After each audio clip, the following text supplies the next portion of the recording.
trazendo até um pouco do que a gente já tinha abordado na parte prévia, para quem escute o podcast também possa, ter acesso a esse conteúdo, que essa classificação, na minha visão, ela tem uma importância anímica, técnica, até pela forma como se abordou pelo campo, é um pouco difícil, foi muito mais de empenho, de aplicação, de entrega de um time que se enxerga, nesse momento, enxerga as limitações técnicas que tem, mas consegue entregar, consegue compensar de outra forma, e não estava parecendo ser possível, porque pelas primeiras apresentações no ano, e num jogo tão importante como foi aquele contra o Altos, que eu bati na tecla, inclusive até falei isso naquele jogo, que para mim faltou não foi só faltou bola, faltou um espírito diferente naquele jogo. A gente até abordou nas reclamações, e foi muito diferente esse jogo. Não sei se o Fred se recorda desse tema naquela partida, de que, a galera não estava pedindo nem escanteio, assim, se tinha uma dividida, o acréscimo acabou, tinha mais um minuto, acabou, ninguém falou nada. Nesse jogo, foi assim, o amarelo de Jadson, até um amarelo infantil, um jogador muito jovem, mas é um amarelo até de reclamação em relação àquela marcação no jogo com o VAR. Mas assim, o espírito do time era diferente. Mas era preciso conseguir alguma coisa também. A classificação na primeira fase, depois daquela derrota do Botafogo, com 0-0 lá no Alto, ela começou a ficar assim, sob ameaça, mas aí veio o resultado surpreendente sobre o Bahia, que acaba encaminhando uma classificação do Sport e a eliminação do Bahia, cada um no seu grupo. Se você tirar aquela vitória, o Sport até teria passado, mas não é simplesmente você tirar aquela vitória do Bahia, o Sport está classificado. Se você bota a derrota naquele jogo, como é o ambiente do Sport depois daquele jogo? Não é simplesmente, tira aquele resultado e o resto tá. Não é assim. Você tira aquele jogo, o jogo contra o Floresta, que seria um jogo de pressão, um jogo de mala branca, não tinha nem isso, seria uma coisa completamente diferente. Mas faltava ter uma classificação desse tipo de jogo, de matemática, que é o que eu havia dito, que não tinha fora de Pernambuco, e não é, quando eu digo fora de Pernambuco, contra adversários de fora de Pernambuco, melhor dizendo, que poderia ter sido contra o CSA na ilha, mas contra times de fora de Pernambuco não acontecia há bastante tempo. Não acontecia, e na vez que aconteceu, talvez as pessoas nem lembrem, que foi o jogo contra o Santos do Amapá na primeira fase da Copa do Brasil. O jogo passou no Sport TV. Não é todo mundo que tem acesso ou que lembra daquele jogo. Esse jogo não. Esse jogo de hoje passou na TV Jornal, gritaria, meu irmão, na hora dos pênaltis. A cada defesa de Maílson aqui em Casa Amarela era gritaria. Era assim. Então tinha muita gente assistindo. E se você tirar aquele jogo do Santos do Amapá e você for mais para trás, fica muito distante.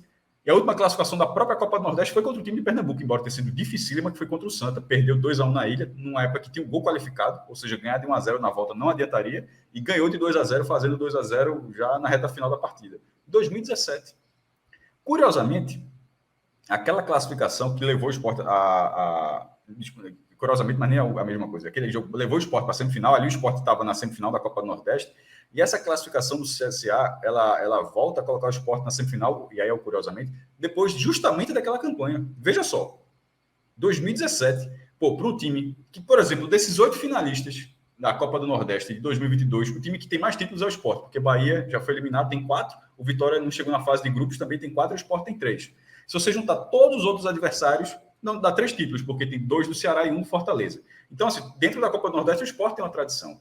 E considerando essa tradição, você imaginar que há 5 anos esse time não chega na semifinal, por ter tomado uma decisão estúpida de sair da competição, eu sempre vou tratar dessa forma, porque aquilo foi uma decisão estúpida.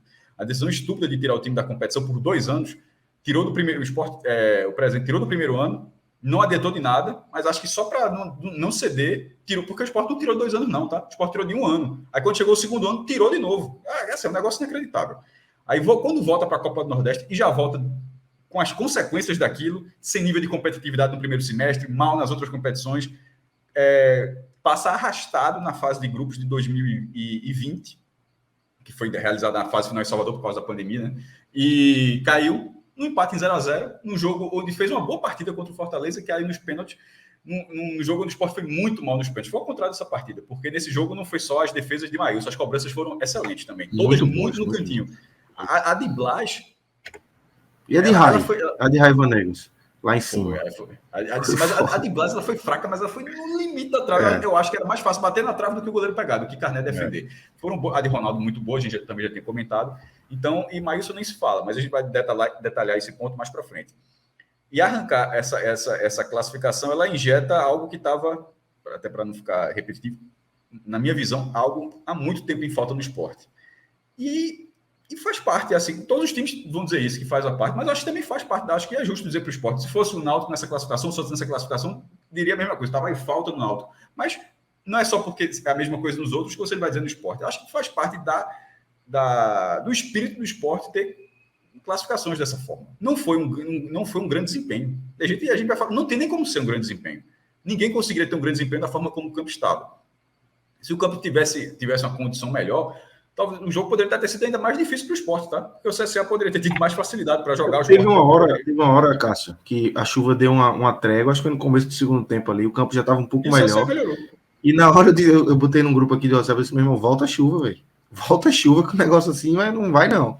Mas o Sport respondeu. O Sport também teve sua melhor chance. Logo depois. Ele respondeu. Foram 6 minutos do CSA e depois o Sport deu uma resposta de uns 5, 6 minutos muito bons também. A resposta do Sport também foi uma resposta, porque a partir daquilo teve as consequências com 2 escanteios depois. Isso. Mas é o mesmo lance, né? O de Jaderson muito bem. Para você ver como é importante um jogador. E aí eu acho que foi uma falha da Dalpozo a fazer isso, tá? E já falando do jogo, a gente tá falando tudo misturado mesmo. Quando o Jaderson volta para o segundo tempo, me chamou a atenção, porque eu não tinha considerado que Everton não ia poder voltar, tá? Quando voltou Ezequiel, eu disse, ele tirou Jaderson, eu pensei na minha cabeça, tirou Jaderson e vai adiantar Everton. Eu pensei isso. Aí quando a Leonardo Vasconcelos, o repórter da TV Jornal, trouxe a informação que Everton que tinha saído, eu disse, o cara machucou mesmo. O Sport perdeu 2 laterais por lesão no primeiro tempo. Isso é muito grave para você arrumar o time. E Jaderson, com toda essa queda de produção que ele teve, mas na hora que, como você trouxe, quando o campo ficou um pouco mais seco, ele conseguiu fazer o que ele não fez no primeiro tempo, mas também foi só aquilo. E aí, em algum momento, o Dalpozo efetivamente tirou. Eu acho que ele demorou muito, talvez não quisesse fazer tantas alterações no intervalo, porque já tinha feito uma com o Sander. Mas eu até acho que talvez ele tirasse no intervalo, se não tivesse a situação de Everton, né? Tinha tomado um amarelo ali na reta final, um amarelo bobo, quase tomou um segundo. Mas ele já poderia ter voltado com o Vanegas naquele momento.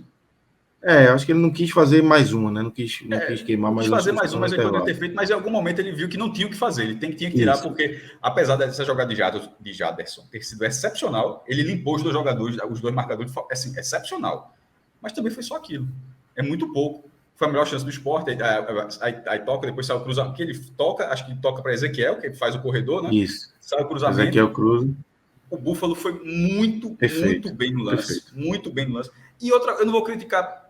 Jadson, para mim, ele fez uma partida ruim, mas eu não vou criticar ele naquele momento, não, tá? Porque era um lance muito difícil. Desculpa, Denner, na finalização, porque era um lance muito difícil para ele voltar. Eu acho que ele fez o esforço máximo que cabia a ele, e aí tem o mérito do defensor do CSA que botou a cabeça e tirou. Assim, eu acho que é um gol perdido, sem dúvida, mas eu não acho que é.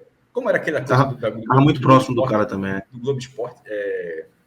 Inacreditável. Não é inacreditável futebol clube. Inacreditável futebol clube. Não era aquilo. Mas, enfim, nesse cenário, vai para os pênaltis, e aí nos pênaltis, o Sport botou uma pulga atrás na orelha dos concorrentes. Colocou, porque, assim, já era um goleiro que tinha um histórico. Esse time de Sport não vai fazer muita coisa nos 90 minutos. Mas se ele for para os pênaltis, o adversário pode pensar assim, é chato se for para os pênaltis. E se você tem esse pensamento de que é chato ir para os pênaltis, talvez você se arrisque mais nos 90 minutos. Então, esse desempenho de Maílson, ele pode dar uma semifinal, seja contra o CSA e CRB, uma coisa que a gente só vai saber na quinta-feira. Ceará ou CRB.